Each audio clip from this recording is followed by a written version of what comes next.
Hello friend, Sania's রান্নাঘরে তোমাদের স্বাগত।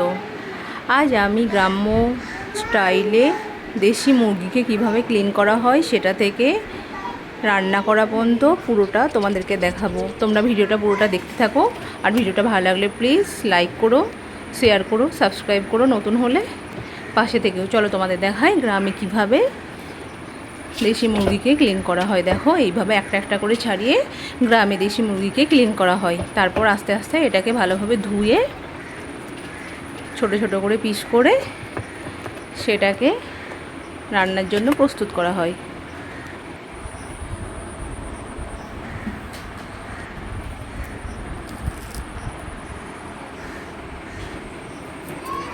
তোমাদেরকে আজ আমি শুরু থেকে দেখাচ্ছি ভিডিওটা। আমি 1 কেজি মতো মুরগির মাংস নিয়েছি। হলুদ গুঁড়ো, জিরে গুঁড়ো, ধনে গুঁড়ো, শুকনো লঙ্কার গুঁড়ো, আদা রসুনের পেস্ট দিয়ে এটাকে ভালোভাবে মাখিয়ে ম্যারিনেট করে আধ ঘন্টা মতো রেখে দেব।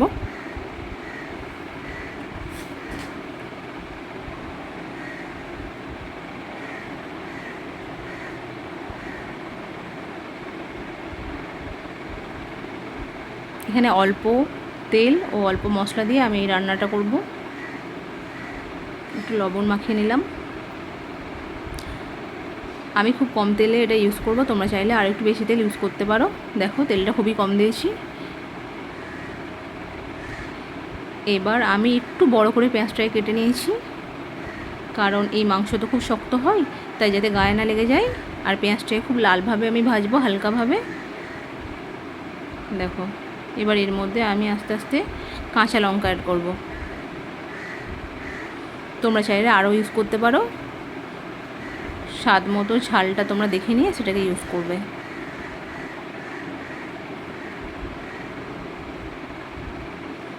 এবার আমি চিকেনটাকে দিয়ে দিলাম। এটাকে একটু কষতে থাকবো, আর অল্প অল্প করে মশলা ইউজ করতে থাকবো যাতে স্বাদটা ভালো হয়।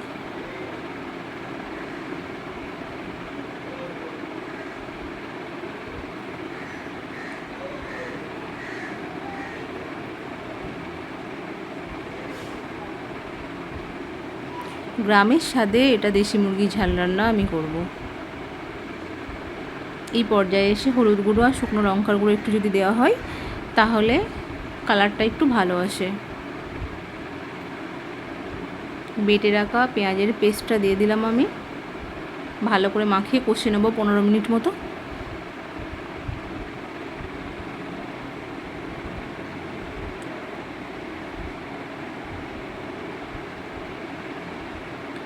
কেটে রাখা লম্বা লম্বা করে টমেটো একটা অ্যাড করলাম।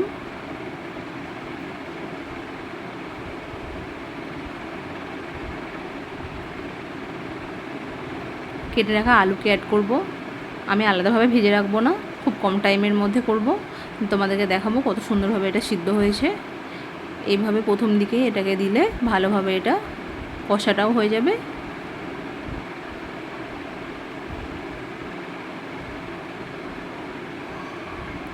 আমি এটাকে 15 মিনিট মতো ভালোভাবে কষবো।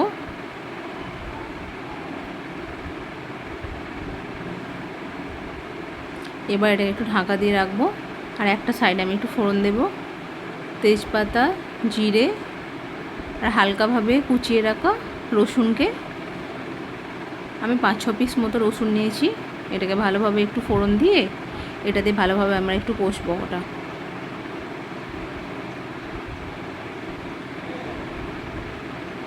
দেখো, ভালোভাবে ঢেলে দিয়েছি।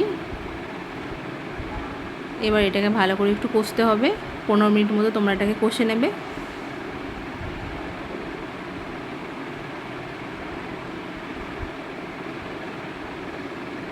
দেখো, কষা হয়ে এসছে প্রায়,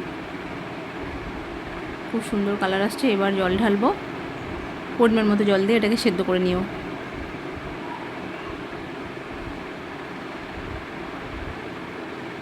এবার এটাকে ঢাকা দিয়ে 30 মিনিট মতো এটাকে রান্না করব।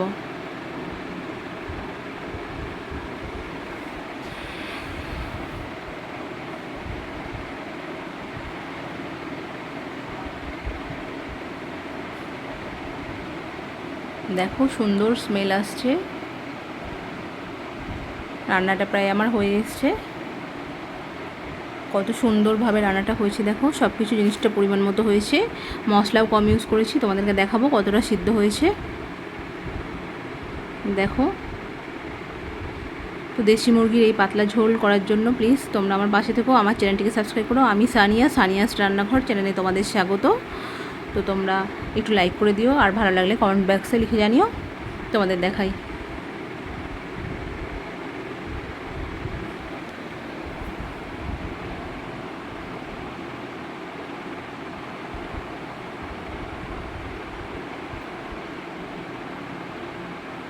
দেখো আলুটা কত সুন্দর সিদ্ধ হয়েছে, চিকেনটাও খুব সুন্দর সিদ্ধ হয়েছে। তো কম উপকরণ দিয়ে ঘরোয়া পদ্ধতি এইভাবে যদি তোমরা দেশি মুরগির ঝোল বানাও, অবশ্যই বাড়ির সবার খেতে ভালো লাগবে। তোমরা একবার ট্রাই করে দেখো। আর আমার ভিডিওটাকে দেখার জন্য তোমাদের সবাইকে ধন্যবাদ। আজ তবে আসি।